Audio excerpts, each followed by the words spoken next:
On Mother's Day, the daughter gave her mother-in-law a $15,000 ring and a luxury cruise. And the man who raised her, he got a $5 plastic trinket and an awkward smile. Do you think that father stayed silent?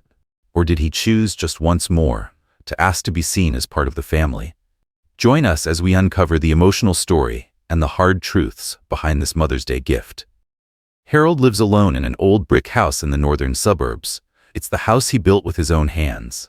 Brick by brick, gutter by gutter, shutter by shutter.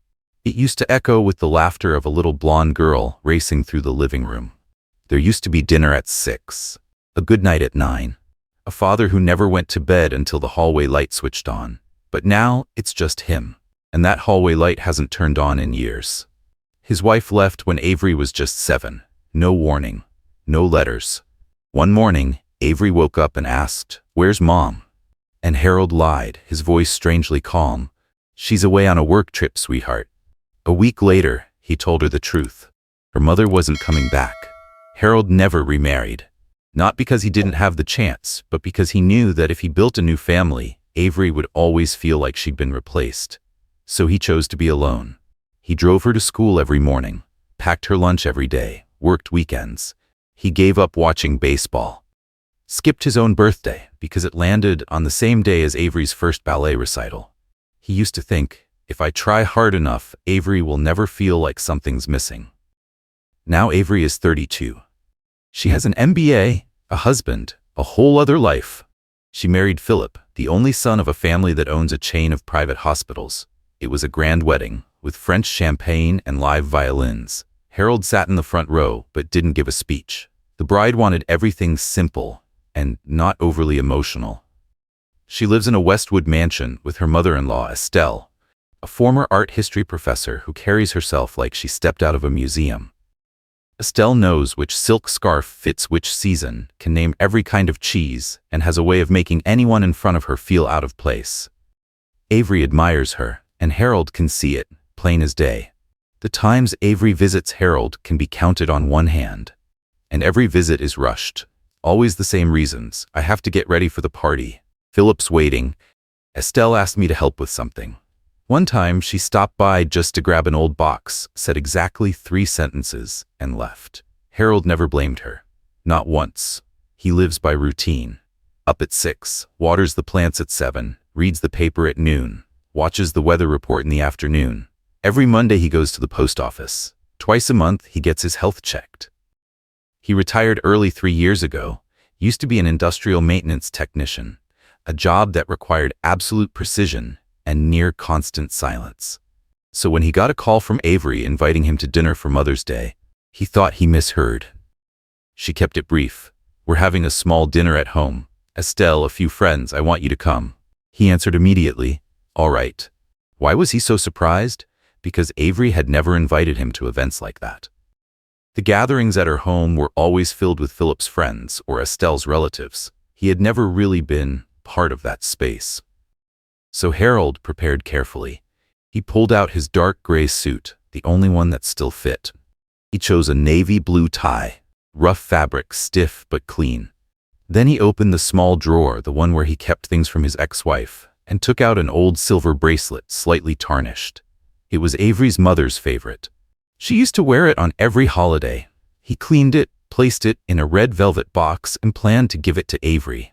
Not because it was worth anything, but because he thought, maybe it's time Avery had a piece of her mother to hold on to. He didn't say it out loud, but he hoped. Hoped the dinner wouldn't just be a polite gesture. Hoped it was a sign that his daughter wanted to reconnect somehow. Hoped for the first time in years he'd be seen as a father, not just someone who once paid the bills. So at exactly 5:45 that evening, Harold picked up the gift, locked the door, and drove to Avery's house, his heart beating slow but steady, carrying a hope he didn't dare put into words. He pulled up at 6 sharp. Outside Avery's gate, the porch lights were already on. At least 4 SUVs crowded the driveway. He stepped out, adjusted his collar, held the small gift box in his left hand, his palms slightly damp. He rang the doorbell twice.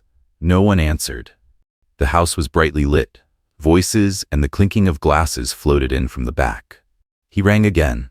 Still nothing. Finally, he pushed the door open and stepped inside. The house was large and gleaming. Scented wax filled the air.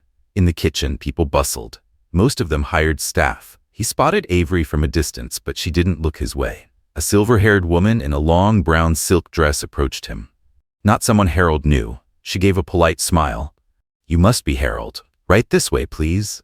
He was led past the main dining table, where everyone had already gathered, and seated at a chair at the far end, right near the entrance to the service area. On the table, silver cutlery, crystal glasses, napkins folded like swans. But no one greeted him. No one asked how he was. Everyone was deep in conversation with the person next to them. A few glanced his way, then turned back. Harold sat down, placed the gift box on his lap, and folded his hands neatly. Just then, Avery walked out from the living room. Deep red dress, hair tied back, smiling brightly like she was starring in a spring play. In her hands, a small box wrapped in silver paper, tied with a purple ribbon. She walked toward Estelle, her mother-in-law, who sat at the center of the table like a queen. "Mother Estelle," Avery said loudly, "Philip and I want to give you this, for Mother's Day." Estelle opened the box. A soft gasp swept through the room. Inside was a sapphire ring, deep ocean blue, shimmering like shattered glass in sunlight. The whole table clapped. Someone whistled. Estelle raised a hand to her mouth, eyes a little misty. "Oh my goodness, Avery. This is beyond wonderful." Philip stood up, put an arm around his mother's shoulders. "And one more thing, Mom. I've booked you a 10-day cruise to Venice next month. Suite room. It's all planned out." Estelle started crying for real. Someone pulled out a phone to capture the moment. Glasses lifted. Champagne poured. Cheers and shouts of "You deserve it, best mom ever," echoed around the table. No one looked at Harold. No one mentioned the man who had walked through the rain, rung the bell 3 times, and let himself in. A while later, after the conversation had moved on, Avery walked over to Harold. In her hand was a small bag, wrapped in crinkled silver paper, the corner slightly torn and taped over. She set it down in front of him. Didn't sit. Just said quickly, "This is for you, Dad." Harold opened the bag. Inside was a plastic doorstop shaped like a tabby cat. Its ears pointed up, eyes wide, and a bit of paint chipped off the tail. "I thought it was cute," Avery said lightly. "It kind of fits your house." Harold didn't look at the gift. He didn't look at Avery either. He looked at his own hands, resting on his lap, still holding the red velvet box he had planned to give her. His hands trembled slightly. His thumb pressed so hard into the back of his hand that his nail left a mark. From the far end of the table, someone laughed loudly. Glasses clinked, another toast, another story. Everything kept moving as if he had never arrived. No one asked what Harold got. No one gave a polite chuckle. No one said, "Oh, that's cute." No one explained. No one even pretended to care. He sat a little longer. Didn't touch the food. His glass remained full. When Avery walked off with Philip toward the back, Harold stood up. No one noticed. He walked slowly toward the door, still holding the gift box. As he opened the door, he turned and looked at the room one last time. The lights still bright, soft piano music playing, the air filled with perfume and champagne. Avery was leaning in, listening to Estelle, nodding gently, smiling faintly. He stepped outside. No one walked him out. Harold got home after dark. Streetlights streaked across the windshield, casting long slashes of light across his eyes. He unlocked the door, turned on the hallway light, left his coat on, didn't take off his shoes. The plastic doorstop was still in the bag. He set it down on the table, as if it might walk itself to the right place. The gift he'd brought for Avery, the silver bracelet that belonged to her mother, he put it back in the drawer. No words, no sound. He sat down in his chair, hands resting on his knees, and looked around the room he'd lived in for nearly 40 years. The house hadn't changed much, except for a few old things that had outlived their use. The recliner still creaked when he leaned back. The bookshelf still held the books Avery used to read in 3rd grade. And on the wall hung a photo of the two of them at the park, where he used to take her every Sunday. Harold stood up and walked toward the small office at the end of the hallway. Inside, he kept a metal cabinet with a triple-dial lock where he stored important documents. He hadn't opened it in years. Not because he forgot the code, but because there had never been a reason to look back. Until tonight, he opened the cabinet and pulled out 3 thick folders, each one carefully wrapped in plastic, labeled by year: 1993 to 2000, 2001 to 2010, 2011 present. Inside were bank statements, student loan contracts, wire transfer receipts, hospital bills, textbook orders, rent breakdowns from Avery's college years. There was even a receipt for the used car he bought her in 2009. The one she said, "My friend can't afford it, Dad. Can you help her out?" He wired the money that same day. One transfer, $8,000, had no note, just a transaction code. He remembered.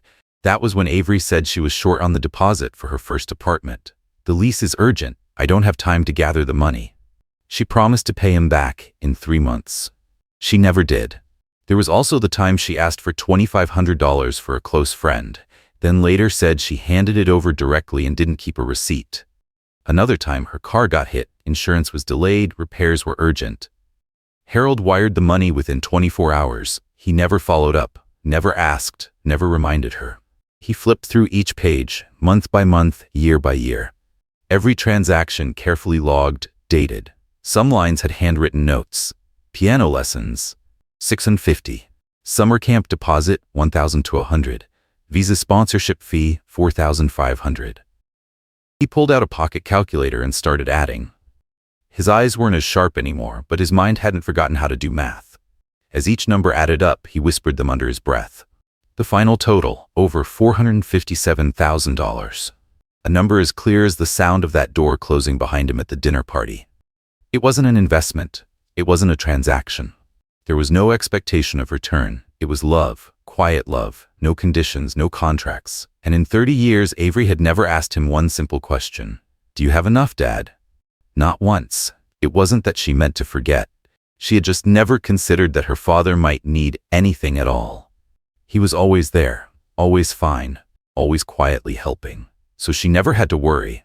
Harold didn't feel angry. Anger was something he knew in his younger years. Now he just felt tired. Tired in a way that settled deep in his bones. Tired from facing a truth. If he were gone tomorrow, Avery might feel sad. But not because she lost a father. Because she lost a safety net. A hand that always reached out when she needed one. A presence that never asked why. He leaned back in the chair and exhaled slowly. His hands trembled, not from age, but from the weight of finally seeing himself through his daughter's eyes, as a backup plan. A name on the list you call when there's no one else. The room was silent. Only the steady ticking of the wall clock remained.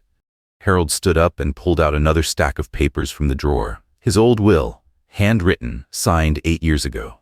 In it he had clearly stated, all assets, including the house, savings, and stocks, would go to Avery.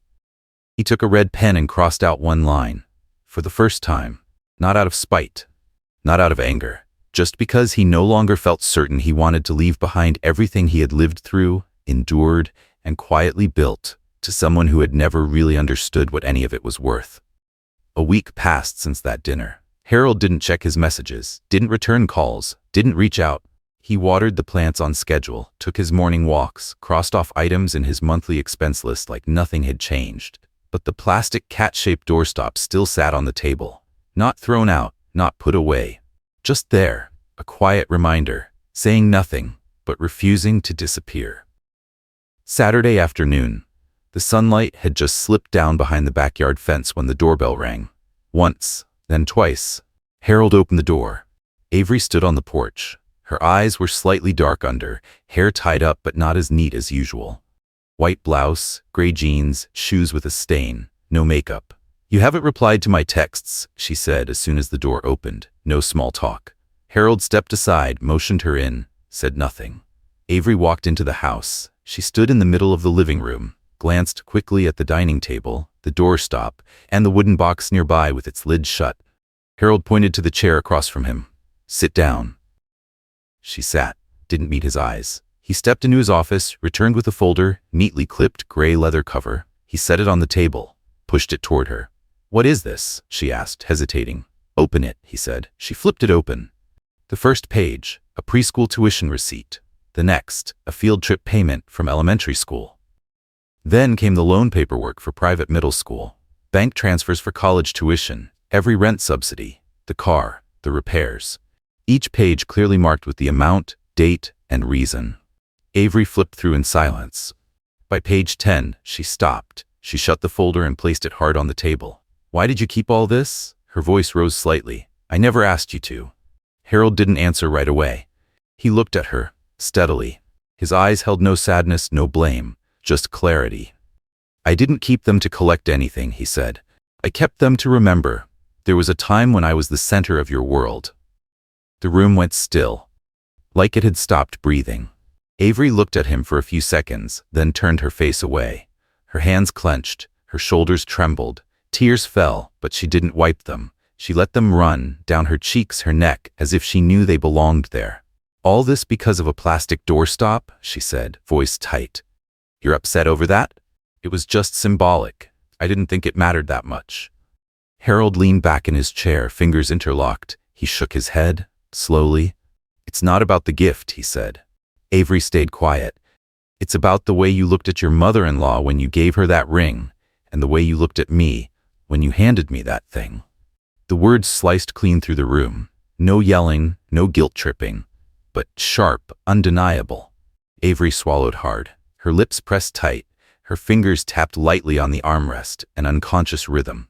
"You think I don't know anything," she said softly. I know you did a lot, but what?" She didn't answer right away. Then, almost in a whisper, "I didn't know you kept track of every single dollar like that." Harold gave a small nod. "I didn't think I had to," he said. "But when you looked at me like I was just a random guest at my own daughter's dinner, I had to ask myself, what have I been in your eyes all this time?" Avery lowered her head. She didn't say a word. The silence stretched so long, Harold could hear the second hand ticking on the wall clock.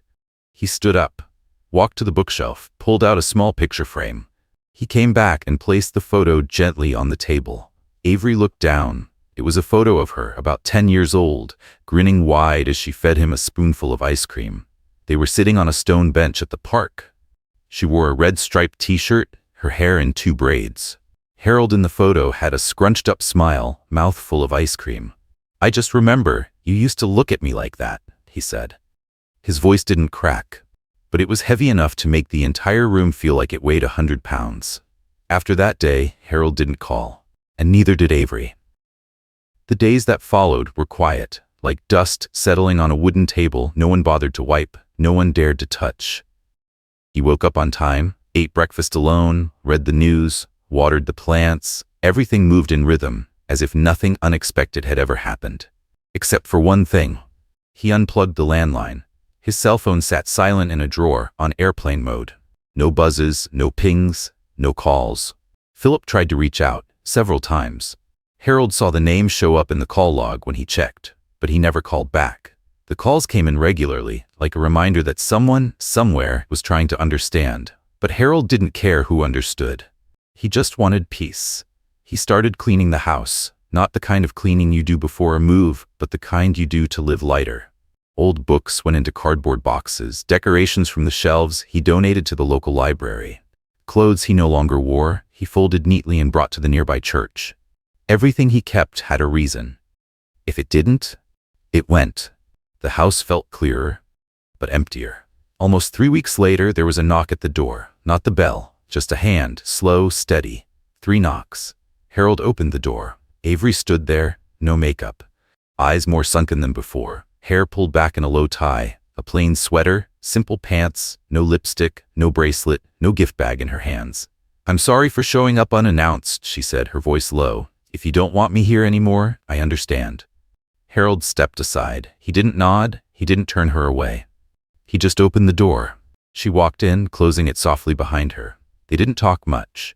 He simply pointed to a chair. She sat, hands resting on her lap, clenching, then releasing. After a while, without being asked, Avery stood up and walked into the kitchen. She opened the cabinet, took out 2 glass cups, filled them with water, then grabbed a napkin and wiped the table, brushing away a thin layer of dust. Her movements weren't rushed, but they were certain. For the first time since she was 18, she moved through her father's kitchen like it was somewhere she belonged. Harold watched her, but said nothing. She came back and set the glass in front of him. No invitation, no explanation. They sat facing each other. No music, no TV, just the soft sound of wind through the window. Avery said, "I don't know where to begin." Harold shrugged. "Then don't," he said. She nodded, as if relieved that maybe she didn't need to find the right words for something that couldn't be explained. After a long silence, she stood.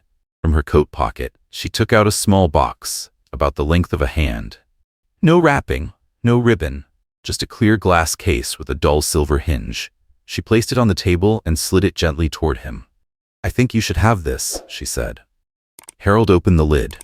Inside was an old photograph. Him and Avery, when she was little, sitting on the front steps of their house, sunlight cutting across the porch roof. Avery was laughing, arms wrapped around his neck. He was looking at her, surprised, soft-eyed. The photo was pressed flat, set in a light wooden frame, backed with black velvet. No note, no card, no words. Avery stood, adjusted her collar, took a slow breath. "I won't let it happen again," she said. "Nothing more." She walked to the door, opened it gently, and closed it behind her. Harold stayed seated, eyes on the photo. He didn't smile. He didn't cry. He just ran his fingers across the glass. Once, slowly, as if wiping away dust or touching something he thought he'd lost. Months passed since the day Avery left the glass box on the table. The season of falling leaves had come and gone. Harold's house still stood, old but tidier, brighter and quiet in a gentler way than before. He started spending more time outside, not to escape, but to live differently. Every Tuesday and Thursday, Harold drove to the community center on the north side of the city. He volunteered to help elderly folks living alone, reading letters, fixing pipes, clearing out gardens, or simply sitting with them for a while, saying nothing at all. One time, he was assigned to sit with Mr. Walter for hours, just to listen as the old man told stories about hunting in Texas. Harold didn't miss a word. On weekends, he joined a pottery class for seniors. At first, it was just to pass the time. But slowly, he realized that hands once used to the precision of machines could still learn to shape something soft. Sometimes, he made lopsided bowls, painted in awful colors, but he still brought them home and placed them on the empty shelves. A quiet acknowledgement. Something had been made with his hands, just to exist. One day, Harold went to the bank, met with his lawyer, and revised his will. His assets, the house, the savings, and a handful of shares he still held from his old company, were no longer left to Avery. Instead, he created a small scholarship fund in his ex-wife's name for single mothers trying to return to school. No high GPA required, just a letter asking for help. He thought, at least one person will know what my daughter once had, not in dollars, but in the steady effort of someone who never walked away. Avery started coming by more often. No calls ahead, no explanations. She'd just show up, morning or late afternoon, carrying a small bouquet or a box of pastries she knew he liked. Sometimes it was apple pie, sometimes strawberry muffins. Once, a loaf of rye bread she had baked herself. She never stayed the night. Harold never invited her. She never asked. Every visit, Avery poured her own water, cleaned her own glass, and always wiped the kitchen counter with a damp cloth before leaving. No one told her to. No one reminded her. But she always did. As if it were habit, or a quiet way to fix something that had broken. She still hadn't said, "I'm sorry." Harold no longer expected her to, because he'd come to understand, some apologies, when said too late, only deepen the emptiness. But some actions, repeated steady, can become the truest kind of atonement, even without a name. Once she placed a tall flared white ceramic vase on the table and said, "I saw this at the farmer's market. Got it because it reminded me of the stuff you've been learning to make." Harold didn't say anything. But the next time she visited, she saw it on the center shelf, with real flowers inside. The air between them wasn't exactly light, but it wasn't tense anymore. There were moments when they sat in complete silence for 10 minutes, listening only to the wind outside. And when she stood to leave, Harold would just nod. It was enough. That fall, he cleaned up the front porch, repainted the door, wiped down the windows, replaced the welcome mat. Then, he brought out the plastic cat-shaped doorstop, the one he hadn't bothered to touch for months, and placed it by the front door. It wasn't beautiful. More paint had chipped. But he left it there, right where it could be seen, not because of the gift's value, but because of how it was given, and how he chose to keep it. Some relationships don't break with loud crashes. They just slowly fade under the weight of not being seen, not being heard, not being placed where they belong. But thankfully, some relationships don't need apologies to heal. Just one person willing to pause, and the other willing to open the door. Harold never expected Avery to go back to how things used to be. He just needed her to walk into the house without carrying distance with her. And Avery, maybe she never learned how to say I'm sorry, but she was learning how to stay. Quieter, truer.